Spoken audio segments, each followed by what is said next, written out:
자, 이번 시간은 경제론 먼저 살펴보도록 하겠습니다. 경제론하고 이제 투자론하고 감정평가론, 이런 것들이 이제 우리가 공부하실 때 어렵다고 얘기하는 영역들의 대표적인 영역이 되겠습니다. 그래서 자, 일단 경제론에서 출제점이 더 떨어지는 게 지금 이제 유량 그리고 저량이라는 개념이 나오게 되는데, 일반적인 관점에서 경제론은 모든 얘기가 수요 그리고 공급이라는 개념으로 거의 다 설명을 할 수가 있습니다. 그래서 수요라고 하는 거 이렇게 정의를 하죠. 일정 기간 동안 소비자가 구입하고 드는 최대 수량이라고 하는 것을 수요라고 부르게 될 것이고, 이에 대응해서 공급이라고 하는 것은 일정 기간 동안 공급자가 공급하고 드는 최대 수량, 이런 개념을 가리켜서 바로 공급이라고 부르게 됩니다. 그래서 이 수요, 그 다음에 공급이라고 하는 것은 기본적으로 측정하는 변수라고 하는 것이 일정한 기간을 전제로 해서 계산이 이루어지게 됩니다. 그래서 자, 우리가 1년 동안 주택 공급량이 얼마다, 요즘에 이제 한참 시끄러운 게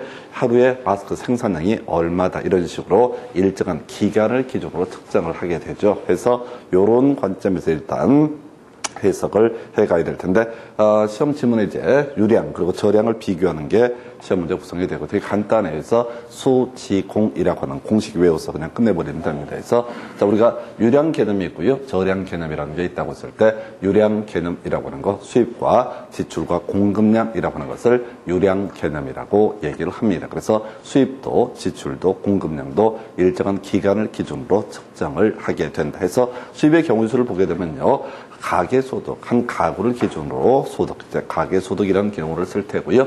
회사를 기준으로 볼 때는 나중에 투자론에서 공부하게 되는 순영업소득이라는 개념을 논하게 될 테고요. 그 다음에 지주에게 있어서 수입이라는 것은 1년 동안 지대 수입, 이런 식의 용어를 쓰게 될 겁니다. 그 다음에 자, 건물주한테는 임대료 수입, 노동자한테는 근로자의 임금이라고 하는 것, 이런 것들이 보통 한 달이든 일주일이든 1년이든 일정한 기준을 기준으로 해서 측정하는 변수가 되게 될 것이고요. 지출 딱 한 번 나왔었죠. 연간 이자 비용 해서 연이라는 개념을 가지고 얘기하는 거고요. 공급량, 자, 아파트 생산량이라는 의미가 되겠습니다. 연간 아파트 생산량, 이런 용어를 쓰게 됐죠. 그래서 요거에 대응해서 저량이라는 개념은 특정 시점을 기준으로 측정하는 변수를 저량이라고 부르게 됩니다. 그래서 가계 자산, 자산 가치, 실물 자산, 이런 용어들 나왔었고요. 인구, 그다음에 주택의 생산량, 공급량에 대응해서 재고량이라는 개념은 소위 이제 바로 저량 개념으로 보죠. 나중에 이제 우리 시장론 공부하다 보면은 그런 얘기를 하게 됩니다. 용어 중에서 주거분리라고 하는 거, 그 다음에 주택의 여과 현상, 이런 얘기를 해요. 그래서 주거분리라고 하는 것은 고소득층과 저소득층이 분리돼서 사는 현상, 당연한 일이고요. 이걸 주거분리. 한편 고소득층이 이사 가게 되면 그걸 우리가 상향여과, 저소득층이 이사 가는 것을 하향여과, 이런 식의 용어를 쓰면서 이 주택의 여과 과정에서 꼭 필요한 개념이 공가, 빈집이라는 것이 있어야지 이사를 갈 수가 있다 해서 그런 얘기, 공가라고 하는 개념, 공가라고 하는 것은 바로 재고량의 한 개념에 해당이 되게 됩니다. 그래서 일단 뭐 시험용어는 수지공이라고 하는 거, 이게 유량 개념, 나머지가 저량 개념. 그래서 어느 한쪽, 유량이 됐든 저량이 됐든 한쪽만 정확하게 캡처를 하시게 되면 나머지는 세팅이 되게 됩니다. 그래서 자, 첫 번째 포인트, 출제에도 많이 떨어졌던 것이 유량, 저량이라는 개념이 되게 될 것이고요. 바로 지문 가지고 체크해 볼까요? 교재 23페이지의 핵심 지문을 보니까 1번 부동산의 신규 공급이라고 하는 것은, 자, 신규 공급은 뭐가 됩니까? 1년간의 공급량에서 바로 유량 개념이 될 텐데, 일정한 시점에서 측정되는 저량 개념이 아니라 일정한 기간 동안 측정하는 유량 개념이다 해서, 자, 신규 공급량은 유량 개념, 1년 동안 아파트 생산량이 얼마나 될 것이냐 해서 오른편. 2번 부동산은 공간과 위치가 공급되는 성질이 있다. 큰 쟁점 안 되고요. 우리가 이제 부동산학 총론에서 자, 이렇게 얘기합니다. 부동산, 토지라고 하는 게 뭐냐라고 했을 때 연공위안이라고 해서 자연, 공간, 위치, 환경, 이런 용어를 쓰게 되는데, 연공위안과 관련해서 이슈 삼아야 되는 거, 바로 부동산을 공급한다는 얘기는 보는 관점에 따라서 자연을 공급하는 것이 될 수도 있겠고, 그 다음에 공간, 위치, 환경을 공급하는 그런 성질을 갖는데 이건 뭐 애매한 쪽에 있고요. 그 옆에 바로 관련 기출 문제 다음 중에 저량 경제 변수는 모두 몇 개인가 라고 되어 있고요. 주택의 재고량은 저량 변수입니다. 우리가 외웠던 건 수, 지, 공 요것만 외웠는데요. 수지공이 유량 개념에 해당이 되죠. 그래서 건물의 임대료 수익은 유량 개념이 될 테고요.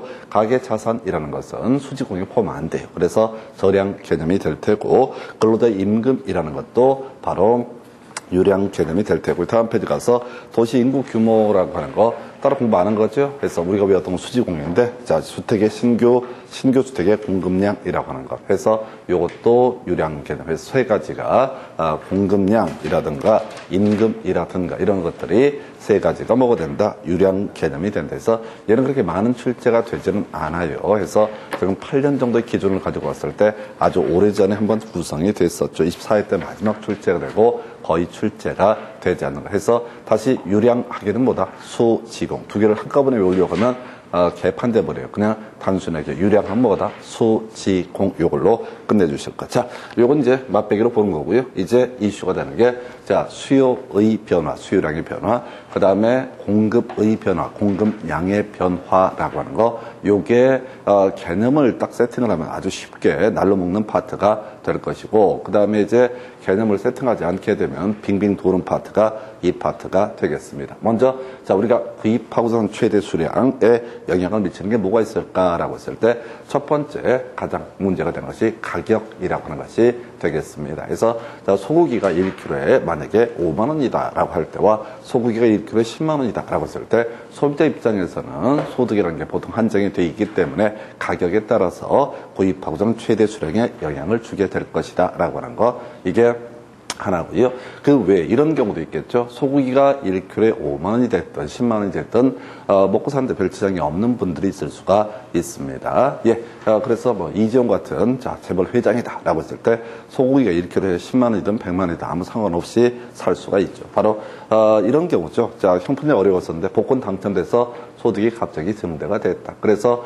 소고기 5만 원 때 1kg 못 사 먹었던 사람이 이제는 10만 원 하더라도 2kg, 3kg 더 사 먹을 수가 있다라고 하는 거. 구입하고는 최대 수량에 영향을 주는 요인 중에 하나가 뭐가 있다? 소득이라는 개념이 있게 될 것이다.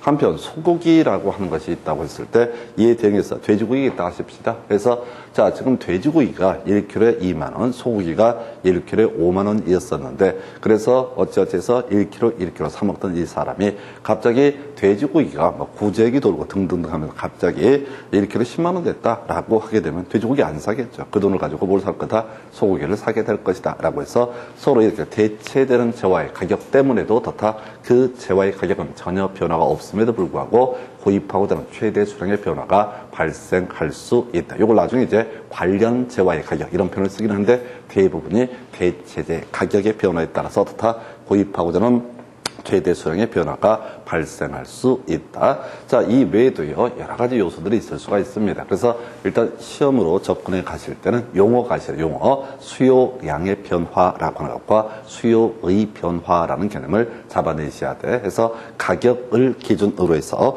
구입하고자 하는 최대 수량의 변화가 발생하게 되는 것을 가리켜서 뭐라고 한다? 수요량의 변화라고 용어의 정의를 하고요. 이에 비해서 수요의 변화라고 하는 것은 가격 외 다른 요인, 뭐 소득이라든가 대체재 가격이라든가 하여튼 뭐 여러 가지 요인에 따라서 구입하고자 하는 최대 수량의 변화가 발생하게 되면 이걸 뭐라고 한다? 수요의 변화라고 부릅니다. 다시요. 자, 구입하고자 하는 최대 수량의 변화가 발생했다. 근데 그 원인이 가격이 올라가거나 내려가서 구입하고자 하는 최대 수량의 변화가 발생하면 이걸 수요량의 변화라는 용어를 쓰게 될 테고 이에 대응해서 가격과 무관하게 다른 요인 때문에 구입하고자 하는 최대 수량의 변화가 발생하게 되면 이걸 뭐라고 한다? 수요의 변화. 해서 이 수요량의 변화라는 개념을 보게 되면 이런 식이죠. 항상 기준점이 일단 가격이라고 하는 거. 우리가 중고등학교 공부하실 때는 세로축을 Y, 가로축을 X 이런 식으로 공부하는데 경제학 할 때, 지금 경제론 할 때는요.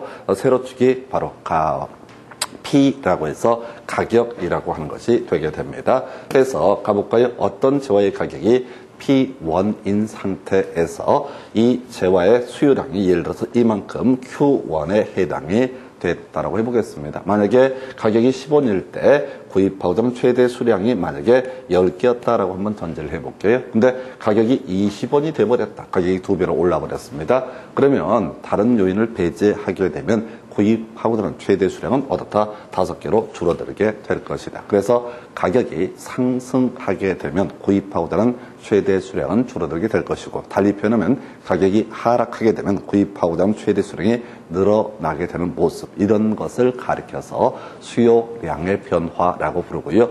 이렇게 곡선을 그리다 보니까 오른쪽으로 내려갈수록 우하향하는 모습, 오른쪽으로 갈수록 밑으로 내려가는 이런 모습의 곡선을 그리게 됩니다. 이걸 이름하여 수요 곡선이라고 부르게 됩니다. 그래서 일단 정리하게 되면 이런 식이죠. 수요량의 변화라고 하는 것은 가격에 따라서 구입하고자 최대 수량의 변화가 발생하는 것을 차트로 그리게 되면 이걸 수요 곡선이라고 부를 테고, 자, 문장을 표현하면 수요량의 변화라는 용어를 쓰게 됩니다. 그래서 이 수요량의 변화라고 하는 것은 하나의 수요 곡선상 점의 이동으로 나타나게 된다. 그래서 가격이 내려가게 되면 원래 이만큼 구입하려고 했던 가격이 2분의 1로 내려가게 되면 어떻다? 그만큼 구입하고자 하는 최대 수량이 늘어나게 될 것이다. 가격이 올라가게 되면 구입하고자 하는 최대 수량은 감소하게 될 것이다 라고 할 거, 이걸 수요 곡선, 수요 함수라고 얘기를 하게 됩니다. 일단은 두 가지 외우셨다. 가격에 따라서 구입하고자 하는 최대 수량의 변화를 가리켜서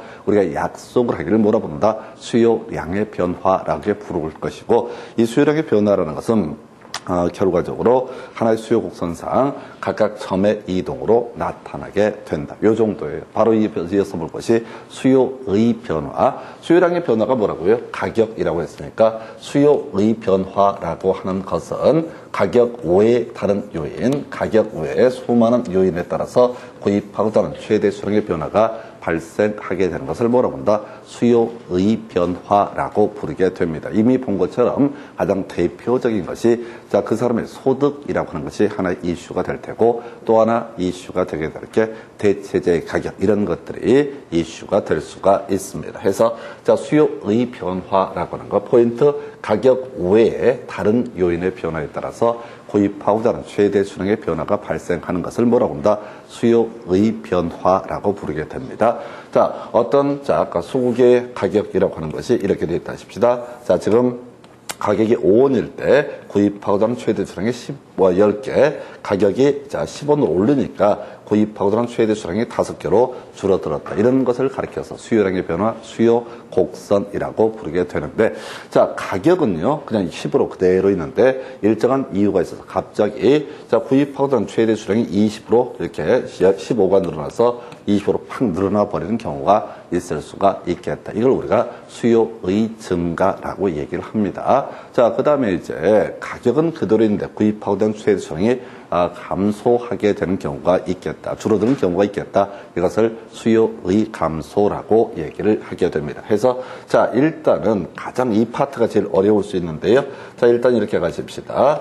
지금 수요의 변화라고 하는 것은 가격 외의 요인에 따라서 구입하고자 하는 최대 수량의 변화를 가리켜서 수요의 변화라고 정의를 하고, 이 수요의 변화라고 하는 것은 수요 곡선 자체 이동으로 나타나게 된다. 해서 다시요, 가격은 그대로 있는데 처음에는 이만큼 구입하려고 하다가 자, 어떤 이유가 있어서 갑자기 이만큼 구입하고자 하는 양을 늘리게 되는 수가 있다. 이걸 뭐라고 한다? 수요의 증가라고 부를 테고, 가격은 그대로 있는데 이만큼 원래 구입하려고 하다가 어떤 이유가 있어서 구입하고자 하는 최대 수량을 줄인다라고 하면 이걸 뭐라고 한다? 수요의 감소라는 용어를 쓰게 됩니다. 그래서 자, 다시 갑시다. 이게 제 기초를 잡아야 돼. 수요량의 변화라고 하는 것은 가격이라는 요인 때문에 구입하고자 하는 최대 수량이 늘어나거나 줄어들게 되는 것을 수요량의 변화라고 부르게 될 것이고, 수요의 변화라고 하는 것은 가격 외의 요인에 따라서 구입하고자 하는 최대 수량의 변화. 아까 수요량의 변화라고 하는 것은 하나의 수요 곡선상 점의 이동으로 나타난다. 이렇게 평가를 하고요.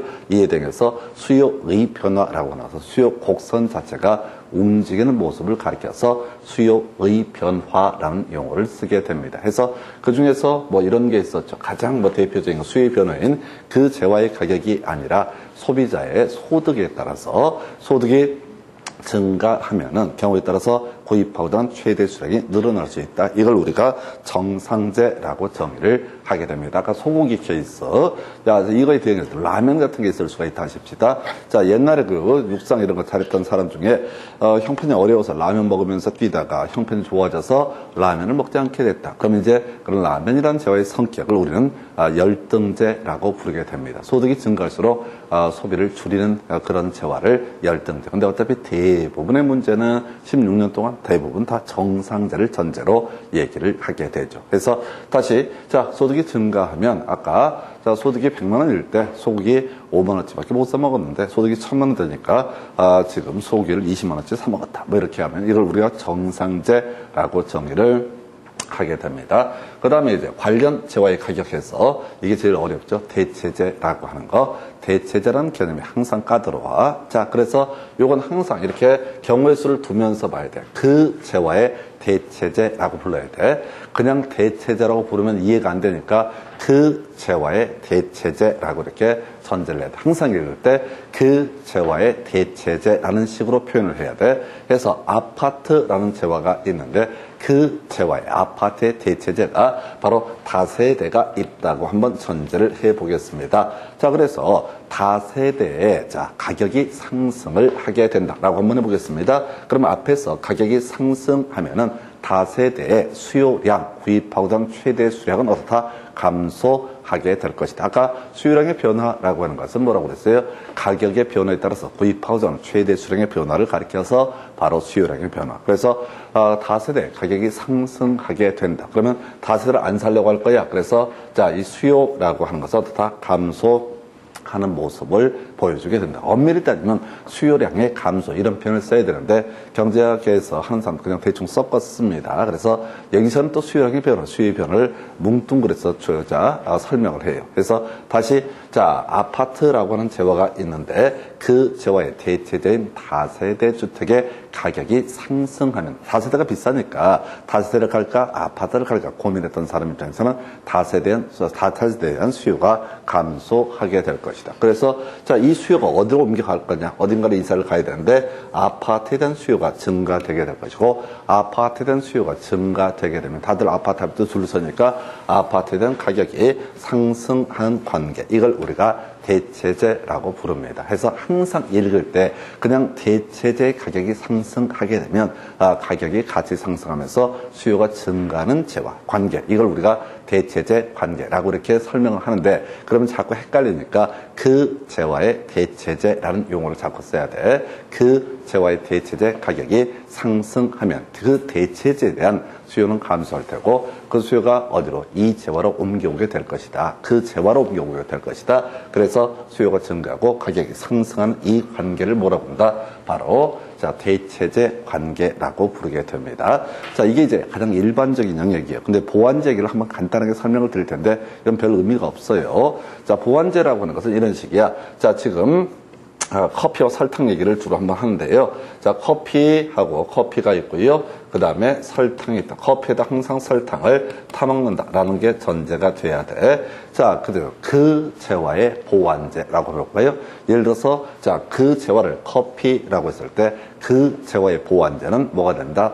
설탕이 되게 됩니다. 그래서 자, 설탕에 대한 가격이라는 것이 상승하게 되면 가격이 상승하게 되면 어떻다? 수요는 감소하게 될 것이고 그리고 나서 그 재화의 보완제 관계에 있는 재화도 어떻다? 이게 이제 가격 상승하니까 비싸지니까 커피도 소비를 줄이게 될 것이다. 그래서 수요가 감소하게 될 것이고 그래서 가격도 하락하는 관계를 가리켜서 이걸 뭐라고 한다? 보완제라고 부르게 되는데 이건 잊어버리셔야 돼. 무조건 시험 문제는 99%가 다 뭘 가지고 대체제 해서 한 번만 더 가볼까요? 아파트라고 하는 재화가 있다. 이것의 대체제라고 하는 대체되는 뭐 주택이 존재한다라고 했을 때 그 대체제의 가격이 상승하게 되면 가격이 상승하면 이때 수요라고 하는 것은 어떻다? 감소하게 될 것이고 이 수요가 그 재화 아파트로 옮겨오기 때문에 이때 수요가 증가하게 될 것이고 가격은 어떻다 상승하는 관계 이런 자 관계를 가격이 상승할 때 같이 상승하는 관계를 뭐라고 한다 대체제라고 불러요. 그래서 대체제는 용어를 절대 그냥 대체제 이렇게만 가면 너무 공부가 어려워져요. 그래서 그 재화의 대체제. 그래서 자 가볼까요? 가격 외의 요인에 따라서 구입하고자 하는 최대 수량이 늘어나는 경우가 있다. 그래서 만약에 대체제 가격이 상승하면 점점점 그래서 결과적으로 이 재화의 수요, 구입하고자 하는 최대 수량도 다 증가하는 모습을 보여주게 된다. 이런 것을 가리켜서 수요의 변화, 그 재화 자체의 가격이 아니라 다른 요인 때문에 구입하고자 하는 최대 수량의 변화가 있는 것을 바로 수요의 변화라고 부르게 됩니다. 그래서 이 수요의 변화라고 하는 것, 그 외에도 선호도, 경기 전망, 인구수, 금리 이런 것들이 존재를 하나는 이제 확인을 해보겠습니다. 다시 기본 가셔야 돼. 자, 수요량의 변화라고 하는 그 재화의 가격의 변화에 따라서 구입하고자 하는 최대 수량이 늘어나거나 줄어드는 관계를 가리켜서 뭐라고 한다? 수요량의 변화라고 부르게 될 것이고 그 재화의 가격 외의 요인에 따라서 구입하고자 하는 최대 수량이 증가하거나 감소하는 것을 가리켜서 수요의 변화라고 부르게 된다. 수요량의 변화는 하나의 수요 곡선상 점의 이동으로 나타나고요. 수요의 변화라고 하는 것은 수요 곡선 자체 이동으로 나타나게 된다. 이렇게 보셨고요. 이제 조금 더 응용 들어가 볼까요? 다시 갑시다. 가격 외의 요인에 따라서 구입하고자 하는 최대 수량의 변화를 가리켜서 뭐라 부른다? 수요의 변화. 수요의 변화는 수요 곡선 자체 이동으로 나타나게 된다. 그래서 나중에 보겠지만 수요 곡선 자체가 오른쪽으로 이동하는 것을 수요의 증가, 수요 곡선 자체가 왼쪽으로 이동하는 것을 수요의 감소라고 이렇게 논의를 하게 되죠. 그래서 이렇게 논의를 해보고요.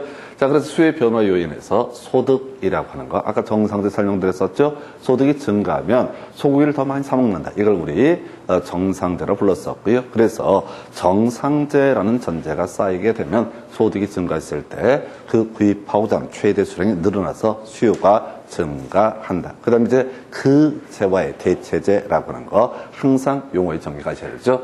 그 대체제의 가격이 상승하면 그 재화의 수요도 어떻다? 바로 증가하는 모습. 대체제가 비싸니까 이쪽으로 옮겨온다고. 그래서 그 재화의 수요도 증가하는 관계. 이거 대체제라고 부르죠. 나머지 이제 정리해 볼까요? 자, 우리가 수요의 증가라는 요인과 수요의 감소. 근데 문제 구성할 때는 뒤에서 보시겠지만 이런 식이야.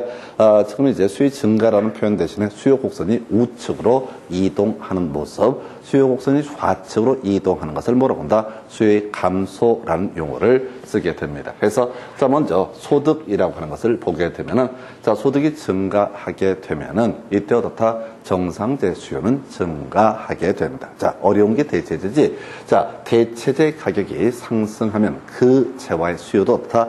증가하게 된다. 그래서 사실은 거의 여기서 포인트야. 나머지는 다 부차적인 얘기고 나머지는 조금 생각해 보시면 다 때려 맞출 수가 있어요. 근데 항상 함정에 빠지는 게 대체제 가격이 상승했을 때 그 재화의 수요도 다 증가하는 모습을 보여주게 된다. 이렇게 봐야겠고요. 나머지는 간단합니다. 인구수가 갑자기 증가했다. 그럼 당연히 수요는 증가하게 될 것이다. 라고 할 거. 그 다음에 선호도가 상승한다. 그래서 이때도 어떻다? 수요는 증가한다. 다들 아파트에 들어가 사는 걸 좋아하더라. 그러면 아파트에 대한 수요라는 것은 자, 증가하게 될 것이다. 자, 앞으로 아파트 가격이 오를 거다라고 보여지게 되면 어떻다? 수요는 증가하게 될 것이다. 그 다음에 이제, 대출 금리, 담보거래 대출 금리가 하락하게 되면 자, 그만큼 얻었다. 돈을 쉽게 구할 수 있기 때문에 수요는 증가하게 될 것이다. 거래세, 자, 취득세, 양도소득세 같은 세금이 인하가 되게 되면 어떻다? 수요는 증가한다. 그래서 여기서는 이거 몇 번 보면서 이제 경우수를 따지면 금방 세팅을 하실 수가 있어요. 그런데 제일 까다롭고 힘든 게 뭐라고요? 대체제 가격 상승. 또 거꾸로 대체제 가격이 하락하게 됩니다. 자, 볼까요? 아파트라는 재화가 있고 이것의 대체제가 연립이라는 게 있다고 하십시다. 연립의 가격이 하락하게 되면 이쪽으로 어떻다? 수요가 몰리게 되겠죠. 그러면 아파트에 있던 수요가 이쪽으로 올라가니까 수요가 아파트가 감소하게 될 것이고 가격도 어떻다? 하락하는 관계. 이게 대체재 가격 하락이 있게 되면은 그 재화에 대한 수요도 다 감소하게 된다라고 해서 사실 진짜 까다롭고 힘든 얘기는 다른 건 다 부차적인 얘기고요. 바로 대체재 가격 상승 하락이라고 하는 거. 이걸 가지고 거의 대부분의 문제가 구성이 되게 됩니다. 그래서 이 문제를 구성할 때 일단은 이런 식이야. 아파트 시장에서라고 전제를 하면서 수요량의 변화와 수요의 변화 요인을 올바르게 연결하시오. 이렇게 가면 수요의 변화 요인은 한두 개가 아니기 때문에 외울 수가 없어요. 자, 그래서 수요량의 변화 요인은 그 아파트의 가격 상승이나 하락이라고 하는 것이 뭐가 된다? 수요량의 변화. 근데 이제 헷갈리게 하는 게 이거지. 바로 상승 예상이라고 하는 거. 아파트에 대한 가격 상승 예상이라고 하는 것은 수요의 변화냐 수요량의 변화냐 이게 약간 헷갈려. 당연히 가격 자체의 변화가 아니기 때문에 이것은 어떻다 수요의 변화다 이렇게 해석을 하게 됩니다. 그래서 결국 이제 문제 풀어가는 테크닉으로 보게 되면 가격 상승 예상 또는 가격 하락 예상이라고 하는 것은 이것은 뭐가 되고 수요의 변화 요인이 될 것이고 가격이 상승했다라거나 가격이 하락했다라고 하는 것은 뭐가 된다? 수요량의 변화 요인이 되게 된다. 이렇게 뼈대를 잡아주셔야 됩니다. 그래서 수요의 변화, 수요량의 변화라는 개념 체크를 해보셨고요. 자, 그러면 이제 수요의 감소 요인 등은 따로 보지 않아서 어차피 이것은 수요의 증가에 반대되는 게 뭐가 된다? 수요의 감소. 이건 한 번에 줄줄줄 외울 수가 없어요. 그래서 이 파트는 공부를 해 가실 때 처음부터 끝까지 항상 똑같아. 수요의 증가만 주구장창 정확히 외우는 거야. 그리고 시험 문제를 접근해 갈 때 그 반대면 어떻다? 이것은 수요의 감소 요인이다. 수요의 감소라는 표현 대신에 수요 곡선이 좌측으로 이동하게 됩니다. 수요의 증가라는 표현 대신에 수요 곡선이 우측으로 이동하게 된다. 이런 식의 표현도 쓸 수가 있습니다. 자, 바로 이어서 공급량의 변화와 공급의 변화라는 개념까지 끊어가야 되죠. 자, 공급량의 변화, 가격을 기준으로 해서 공급하고자 하는 최대 수량의 변화를 뭐라고 한다? 공급량의 변화라고 부르게 됩니다. 그래서 어떤 공급자 입장에서 가격이 좀 낮을 때는 조금만 공급을 하게 될 것이다. 가격이 P0면 Q0, 요만큼만 공급을 할 것이다. 근데 매점 매석은 잊어버리셔야 됩니다. 매점 매석 이런 것들은 잊어버리시고 가격이 갑자기 많이 뛴다라고 하게 되면 그만큼 어떻다? 공급량을 억수로 늘리게 될 것이다. 이게 이제 가격을 기준으로 해서 공급하고자 하는 최대 수량의 변화라고 하는 거. 이게 가격을 기준으로 해서 공급하고자 하는 최대 수량의 변화를 공급량의 변화해서 요걸로 이제 그 중국에서 코로나 바이러스가 유행하면서 우리가 이제 아까 신문 기사 잠시 보니까 12월 달부터 시작해서 1월, 2월 한 중순 정도까지 억수로 많이 수출량 자체가 몇 배가 됐다고, 뭐 200배, 300배 이렇게 됐다고, 뭐 이렇게 공격을 하는 기사를 봤는데, 공급량이 200배, 300배가 되는 건 아니죠. 폭리를 취했다는 얘기지. 그러니까 마스크 하나에 1,000원에 팔다가, 수출하다가, 지금 중국에서 복잡한 사태가 터지게 되니까 그걸 뭐 이제 3,000원, 4,000원, 5,000원에 팔아버린 거지. 그러니까 200배, 300배 매출, 수출 그 양이 이렇게 잡힌다라고 해서 그 엄청나게 많이 수출한 걸로 보이는 것처럼 이렇게 어떤 정치인이 발표한 거 봤는데 그건 엄청나게 많이 수출한 게 아니라 엄청나게 폭리를 취한 거죠. 평상시에 대비해서. 자, 이게 그거라고. 일단은 자, 중국이라는 시장이 있다고요. 자, 마스크 가격이 1,000원이다 라고 하게 되면 한 100개쯤 판다고 했을 때 2,000원, 3,000원, 4,000원 하게 되면 그만큼 공급하고 되면 최대 수량을 억수로 늘릴 것이다. 이걸 우리 경제론에서 뭐라고 한다? 공급량의 변화라고 부르게 됩니다. 기준점이 뭐라고요? 가격을 기준으로 해서 공급하고 되는 최대 수량의 변화를 가리켜서 뭐라 부른다? 공급량의 변화라는 용어를 쓰게 됩니다. 그럼 똑같이 가격 외 요인에 따라서 공급하고자 하는 최대 수량의 변화를 뭐라고 한다? 공급의 변화라는 용어를 쓰게 될 것이다. 다시요. 가격을 기준으로 해서 공급하고자 하는 최대 수량의 변화를 뭐라 부르고 공급량의 변화를 부를 테고 가격 외 요인에 따라서 공급하고자 하는 최대 수량의 변화를 뭐라 부른다? 공급의 변화라는 용어를 쓰게 된다. 공급의 변화 해서 일단 공급량의 변화는요 똑같아. 수요량의 변화라고 하는 것이 바로 하나의 수요 곡선상 점의 이동으로 나타나듯이 공급량의 변화라고 하는 것은 바로 뭐에 따라서 자 지금 이제 공급량의 변화는 하나의 공급 곡선상 점의 이동으로 나타나게 된다. 그럼 이제 공급의 변화라고 하는 게 뭐냐라고 했을 때 별거 없어요. 공급의 변화라고 하는 것은 가격 외 요인에 따라서 공급하고자 하는 최대 수량의 변화를 가리켜서 뭐라고 한다? 공급의 변화라는 용어를 쓰게 된다. 공급의 변화라는 용어를 쓰게 된다. 자, 그래서 공급 곡선 자체가 오른쪽으로 이동하는 모습. 이걸 우리가 공급의 증가라는 표현을 쓸 테고요. 그 다음에 공급 곡선이 왼쪽으로 이동하게 되는 것을 공급의 감소라는 용어를 쓰게 됩니다. 해서 요인들을 이제 검토해 봐야 되는, 다시 갑시다. 가격을 기준으로 해서 구입하고자 하는 최대 수량의 변화를 뭐라고 한다? 수요량의 변화. 가격을 기준으로 해서 공급하고자 하는 최대 수량의 변화를 뭐라고 한다? 공급량의 변화. 가격 외 요인에 따라서 구입하고자 하는 최대 수량의 변화를 수요의 변화. 가격 외 요인에 따라서 공급하고자 하는 최대 수량의 변화를 공급의 변화. 수요량의 변화는 하나의 수요 곡선상 점의 이동, 공급량의 변화는 하나의 공급 곡선상 점의 이동으로 나타날 테고, 수요의 변화라고 하는 것은 수요 곡선이 자체가 이동하는 것. 그래서 수요가 증가한다는 것은 수요 곡선이 우측으로 이동한다. 수요가 감소한다는 얘기는 수요 곡선이 좌측으로 이동한다. 똑같은 논리 구조로 공급이 증가한다는 것은 공급 곡선 자체가 오른쪽으로 이동하게 된다. 공급이 감소한다는 얘기는 공급 곡선 자체가 어떻다? 왼쪽으로 이동. 그래서 증가하게 되면 오른쪽, 감소하게 되면 왼쪽. 이게 기본 틀이야. 물론 30회 문제에서 좀 어렵게 구성이 됐던 주제가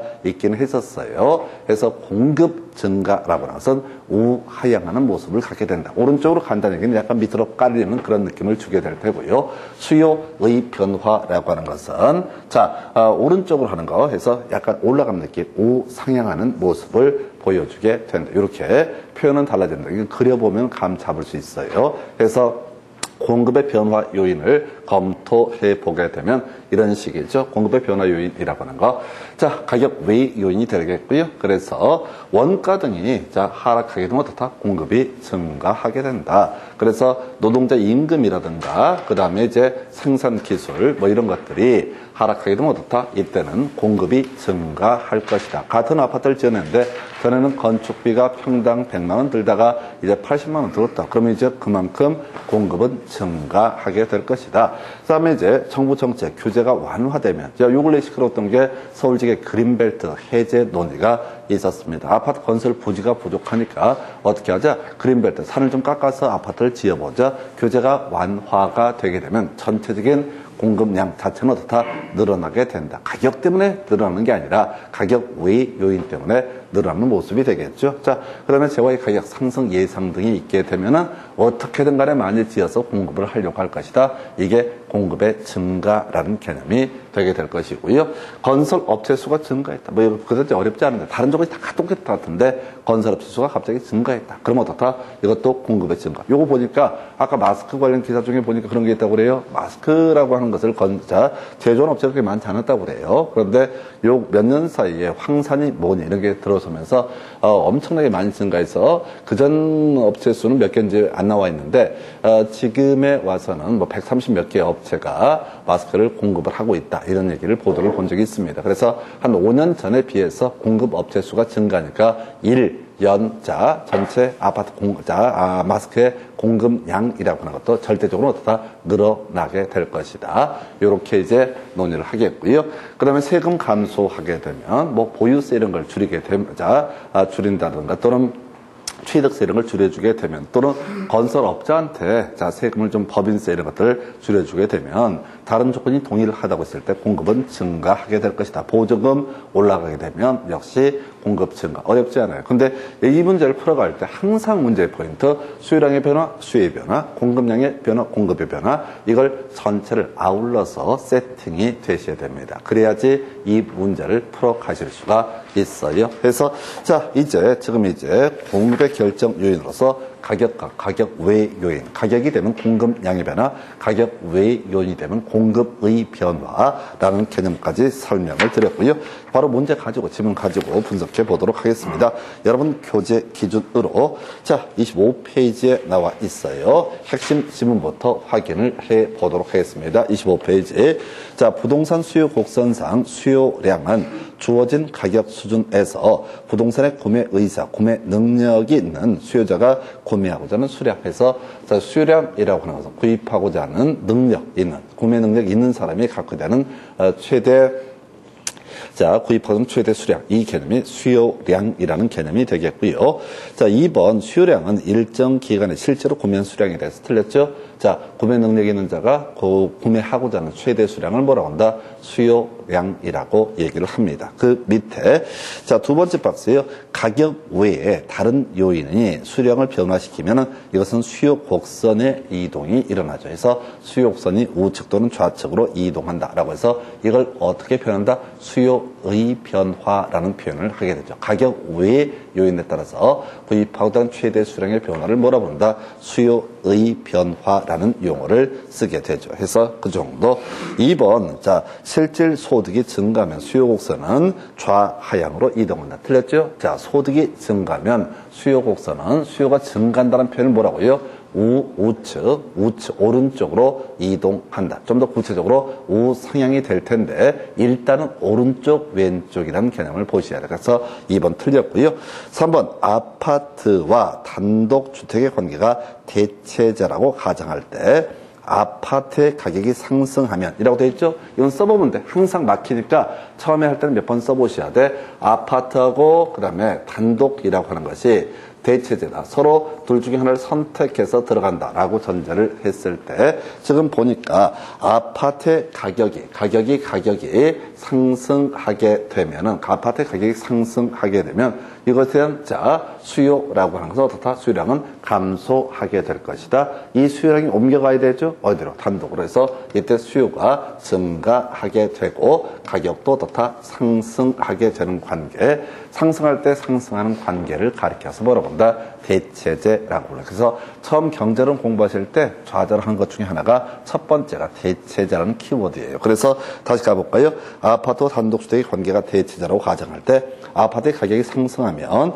단독주택의 수요가 증가하고 그 가격도 상승한다 해서 상승하는 관계를 뭐라고 한다? 대체제. 근데 요거는 한두 번 계속 그려보셔야 돼요. 경우의 수를 그려보면 대체제의 개념이 저절로 세팅이 돼요. 눈으로 가시면 절대 안 돼요. 상상, 대체제 이렇게 하면 안 돼. 이런 것들은 포인트가 아니야. 가격 상승과 그다음에 뭐가 있어? 자, 수량의 상승 이런 것들이 문제가 될 수가 있으니까 항상 손모가지 그려보시면 금방 세팅을 하실 수 있어요. 자, 4번째는요. 대체제인 단독주택의 가격이 상승하면 이라고 되어 있죠? 순서를 바꿨네. 자, 지금 아파트와 대체제를 거꾸로 얘기하고 있어요. 그래서 자, 단독주택이 있고 그다음에 아마 아파트가 있게 되겠죠. 자, 아파트가 있다고 했을 때 단독주택의 가격이 상승하게 되면 이건 어떻다? 수요는 감소하게 될 것이고 아파트에 대한 수요가 그만큼 증가하게 될 것이고 가격도 상승하게 될 것이다. 이 관계를 뭐라고 한다? 대체제. 그래서 대체제인 단독주택의 가격이 상승하면 아파트 수요는 어떻다? 증가하게 된다. 이걸 표현을 좀 달리해서 수요 곡선이 우측으로 이동하게 된다. 조금 디테일하게 수요 곡선이 우상향이라는 형식으로 이동하게 된다. 해서 오른편으로 구성을 했네요. 그래서 그냥 이 파트는 뒤에 문제도 마찬가지지만 항상 대체제라는 개념, 이게 제일 수험생들이 어렵고 힘들어하는 부분, 개념이 헷갈리는 부분이 되겠고요. 넘어가세요. 26페이지 가서 5번 질문. 아파트 담보 대출 금리가 하락하면 금리가 하락하게 되면 어떻다? 수요가 증가하게 되겠죠. 수요가 증가한다는 얘기는 수요 곡선 자체가 오른쪽으로 이동하게 되는 겁니다. 근데 지문에서는 아파트 담보대출 금리가 하락하면 수요량의 변화로 이미 틀린 거야. 수요량의 변화는 아파트의 가격 상승이나 하락이 뭐가 된다? 수요량의 변화가 될 테고 다른 요인은 뭐가 된다? 수요의 변화. 그 뒤에 볼 것도 없죠. 그래서 이거 틀리게 구성했고요. 6번 질문. 아파트의 가격이 하락이 예상되면은 이건 뭐가 된다? 수요의 변화가 돼야 되죠. 가격이 하락했다는 얘기가 아니라 가격 하락이 예상된다는 얘기는 가격 외의 요인이기 때문에 이것은 수요의 감소 요인이 된다 해서 6번 더 틀렸고요. 7번 아파트 거래세가 인상되면은 이라고 되어 있죠. 세금이 증가되게 되면 그만큼 수요는 어떻다? 감소하게 될 것이다. 자, 가격 외 요인이죠. 그래서 수요가 감소한다는 얘기는 수요 곡선이 어떻다? 좌측으로 이동하게 된다. 근데 오른쪽으로 이동한다라고 했으니까 틀리게 구성이 됐습니다. 8번 질문요. 주택시장의 침체에서 주택거래가 부진하면 수요자 금융을 확대해서 수요를 증가시킴으로써 경기를 활성화시킬 수 있다. 이게 뭐냐면 금리 하락이죠. 금리를 인하하게 되면은 그만큼 수요가 증가하게 된다. 자, 이렇게 봐야겠고요. 그 다음에 9번 질문요. 주택 저당 대출의 기준인 담보 인정 비율, 그 다음에 연소득 기준으로 대출 한도를 정하는 차주 상환 능력 또한 DTI가 변경되면 수요가 변화될 수 있다. 포인트는 뭐라고요? 지금 LTV나 DTI를 모른다 하고 할지라도 그 재화의 가격이라고 하는 것 때문에 변화가 발생합니다. 이걸 수요량의 변화, 가격, 그 재화의 가격 외에 다른 요인에 따라서 구입하고자 하는 최대 수량의 변화가 발생하면 뭐가 된다? 수요의 변화. 일단 기본 틀 자체가 다 똑같은 거야. 지금 이제 이것이 토픽 자체가 수요의 변화냐, 수요량의 변화냐라고 하는 것이 하나의 포인트가 될 테고, 그 다음에 이제 이걸 가지고 한번 걸러주고, 그 다음에 수요가 증가한다는 얘기를 수요 곡선 우상향, 그 다음에 수요가 감소한다는 얘기를 수요 곡선이 좌하향, 이런 식으로 해석을 하게 됩니다. 옆에 관련 기출문제, 옛날 문제라서 쪽 마음에는 안 드는데, 자, 그 숫자가 중요한 게 아니에요. 숫자가 중요한 게 아니라 A 부동산의 가격이 상승합니다. 자, A 부동산이 있고 B 부동산이 있다. A 부동산의 가격이 5%가 중요한 게 가격 상승합니다. 그러면 A 부동산에 대한 수요는 어떻다? 감소하게 될 것이다. 그런데 B 부동산의 수요가 증가했네요. B 부동산의 수요가 증가했습니다. 얘가 수요 감소인데 옆에 있는 얘가 수요가 증가했어요. 이 둘의 관계는 뭐가 된다? 대체제 관계가 되게 된다. A라는 부동산을 살까 하다가 B라는 부동산을 옮겨갔다는 얘기밖에 안 되거든요. 그래서 A와 B 부동산의 관계는 뭐가 된다?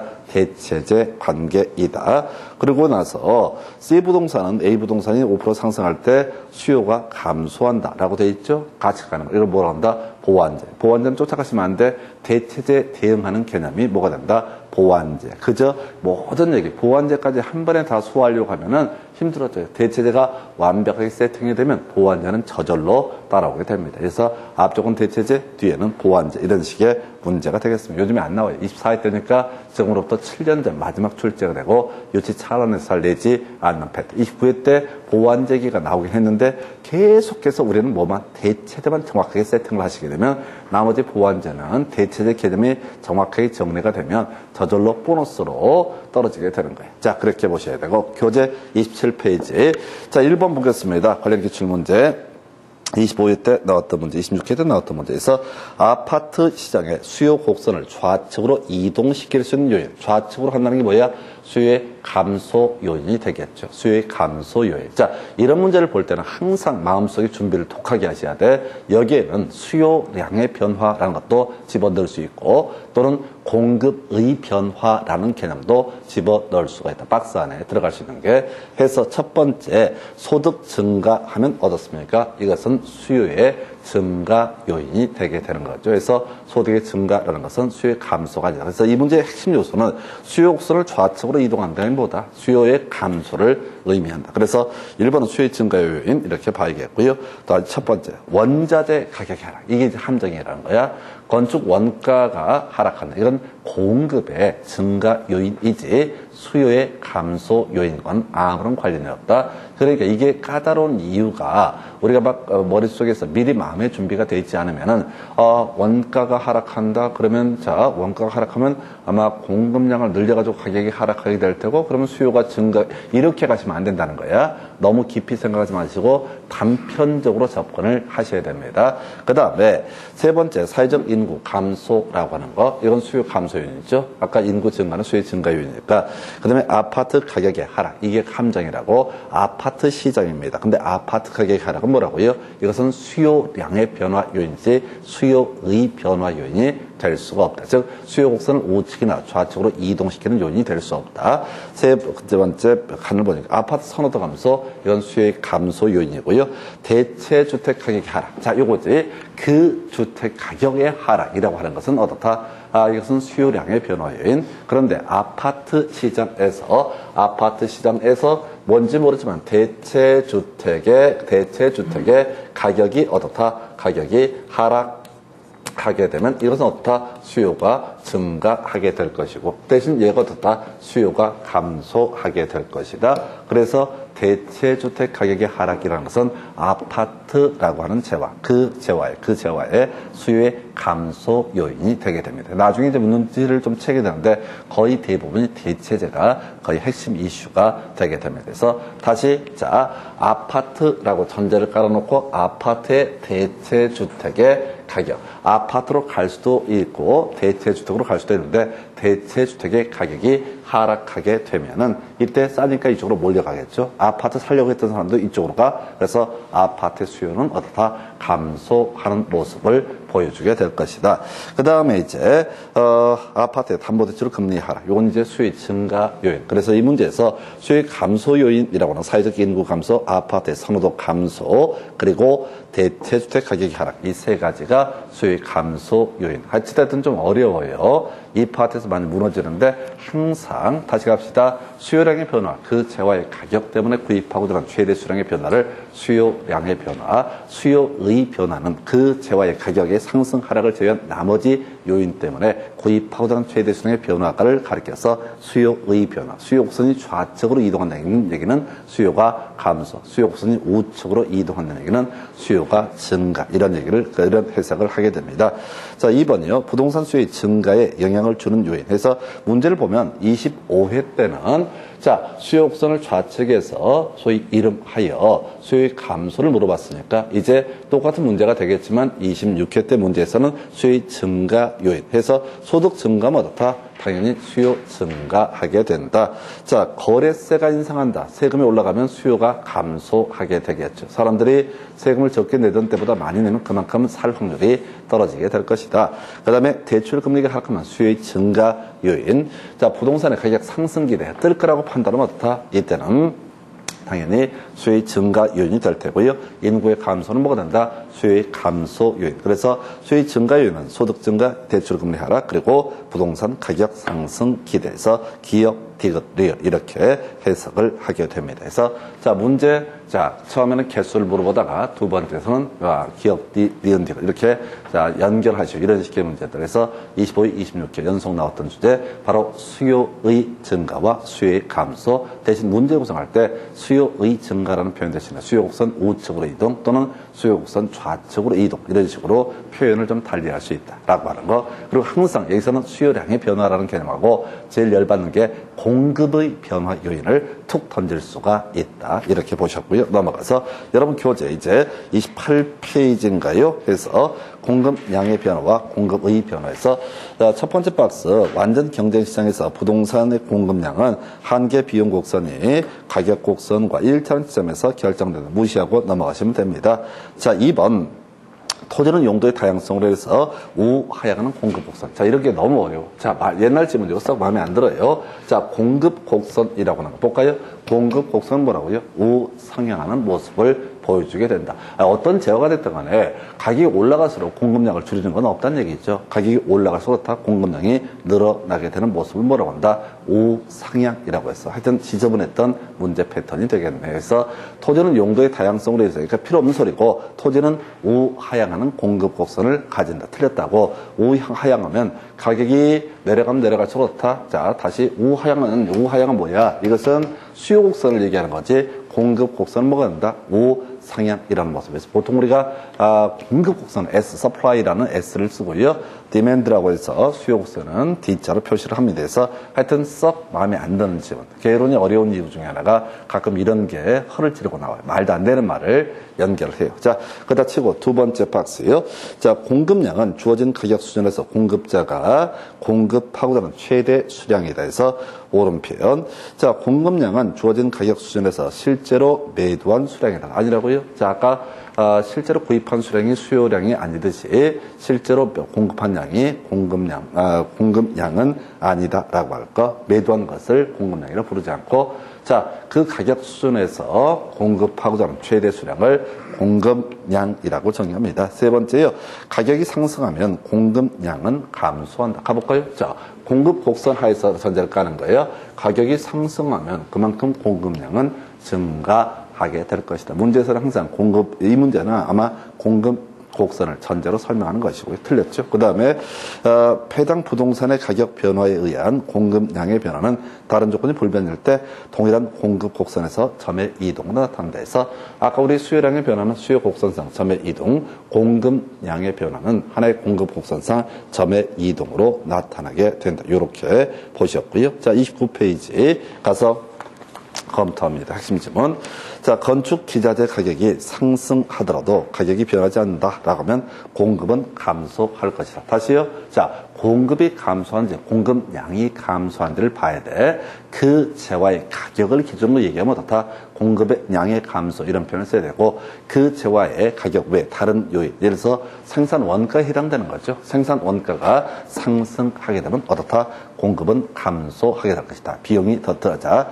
지금 이제 가격 외 다른 요인 중에서 원가가 상승하게 되면 어떻다? 공급은 감소하게 될 것이다 라고 할 것. 자, 그 정도고요. 그 다음에 주택의 공급 규모가 커지면 규모의 경제로 인해서 단가가 낮아지고 건설 비용을 절감할 수 있다. 그래서 공급의 증가 요인이 될 수가 있다. 3번 주택 가격이 상승하면 주거용지 공급이 감소한다. 가볼까요? 주택 가격이 상승하게 됩니다. 그러면은 최소한 주택 공급 용지가 감소한다고 선언을 할 수는 없어. 이런 게 까다롭다고. 그러면 주택 가격이 상승하게 되면 주거 용지 공급이 증가되는 거냐? 꼭 그렇다고 얘기할 수도 없어. 지금 서울의 집값이 떴을 때 계속 나왔던 것이 주택 건설 용도를 늘리자 이런 얘기를 했었는데 실제 늘리지 않았거든요. 이런저런 이유 때문에. 그래서 이게 지금 앞에 왼쪽에서도 그랬었고 아까 주택의 토지 공급 곡선은 우하향 해서 말도 안 되는 얘기를 했었고 이 지문도 반대 얘기가 옳은 게 아니라는 거야. 그래서 이게 개론 문제에서 제일 피곤한 것들이 딱 떨어지지가 않아. 옳거나 틀리거나 문제가 아니라 옳을 수도 있고 틀릴 수도 있고 애매모호하게 처리하는 경우. 그래서 그 문제에서는 최소한 나머지가 옳기 때문에 얘를 틀리게 답을 뽑았었고요. 자, 건설 종사자들의 임금의 상승은 부동산 가격을 하락시킨다. 자, 원가가 상승하게 되면은 공급의 감소 요인이 되겠죠. 그럼 오히려 가격 상승의 원인이 될지언정 최소한 그 재화의 가격 자체가 바로 하락되는 것은 아니다라고 해서 이렇게 보셨고요. 밑에 이제 29페이지 하단부에 관련 기출 문제 보시게 되면 감동적인 문제 나왔어. 자, 주택 공급의 변화 요인과 공급량의 변화 요인 옳게 묶인 것은 다시 이 문제가 나오기 전에 그 전에 나왔던 게 수요량의 변화 요인과 수요의 변화 요인 옳게 묶은 것 이런 문제가 나왔었다고. 그러면 지금 이 문제에서는 뭐라고요? 공급량의 변화 요인만 생각을 해야 돼. 뭐에? 주택의 가격 상승이나 하락이 뭐가 된다? 공급량의 변화 요인이 되는 겁니다. 나머지 모르면 다 뭐라고요? 공급의 변화 요인이 되는 거예요. 그러니까 문제를 볼 때 공급의 변화 요인은 절대 찾으면 안 돼. 무조건 찾아볼 게 뭐라고요? 그 재화의 가격 상승이나 하락이 뭐가 된다? 공급량의 변화 요인. 그래서 이 문제에서는 1번이죠. 자, 오른쪽에 주택 가격 상승 나와 있죠? 이건 뭐가 된다? 공급량의 변화 요인이 되는 거야. 나머지는 볼 것도 없어. 나머지를 따져 물을 칠도 없어. 이게 이제 하나하나 꼼꼼히 읽으시면 뒤져버리는 거야. 똑같은 문제로 어떻게 한다고? 주택 시장에서 주택의 수요 변화 요인과 수요량의 변화 요인 이렇게 나온다고 했을 때 주택의 가격 상승 하락은 뭐가 되고 수요량의 변화 요인이 될 테고 나머지는 뭐가 된다? 수요의 변화 요인 이렇게 가시는 거예요. 이건 읽는 게 아니라고 답이 딱 정해져 있어. 문제마다 답이 정해져 있다. 수요량의 변화 요인과 수요의 변화 요인, 공급량의 변화 요인과 공급의 변화 요인 이렇게 딱 끊어서 출제가 돼요. 다음 페이지 가서 2번 문제예요. 자, 주택의 공급 곡선을 우측은 뭐야? 증가하는 것을 얘기하죠. 그래서 우측으로 이동시키는 요인이 아닌 것에 한해서 자, 지금 주택 건설 업체 수요 증가. 아무래도 주택 공급이 우측으로 이동하는 원인이 되겠죠. 원자재 가격 하락, 원가 하락도 어떻다? 증가되는 요인. 세 번째, 담보대출 이자율의 상승. 이게 틀렸다. 해서 이게 어려운 게 이것은 수요의 변화 요인이 되는 거죠. 담보대출 이자율이 상승이나 하락한다는 게 뭐라고요? 수요의 변화 요인이다. 수요의 변화 요인. 다시. 자, 이게 문제가 까다로운 게 공급의 증가 감소 얘기하다가 갑자기 수요의 변화 요인을 툭 던져놓는다고. 그래서 답은 3번이고요. 4번 원가 절감, 그 다음에 원자재 가격이 하락, 건설 토지의 가격 하락 이런 것이 바로 뭐가 된다? 이것은 이제 공급의 증가율 이렇게 갑니다. 그래서 답은요 3번. 이런 게 까다로워. 그게 지금 마음속에 지금 제가 묶어서 지금 설명을 드려서 수요량의 변화, 수요의 변화, 공급량의 변화, 공급의 변화. 그리고 이놈의 자식들은 문제를 구성할 때 꼭 수요량의 변화와 수요의 변화만 비교하는 게 아니라 공급량의 변화와 공급의 변화만 비교하는 게 아니라 공급의 변화 요인에다 갑자기 수요의 변화인을 집어넣고 수요의 변화 요인에다 갑자기 공급의 변화인을 집어넣는 등 이런 식으로 구성이 되게 됩니다. 그래서 자 이렇게 해서 지금 이제 30페이지까지 보시고 30 끊었다가요 이제 탄력성에 관한 두 번째 주제 설명드리겠습니다.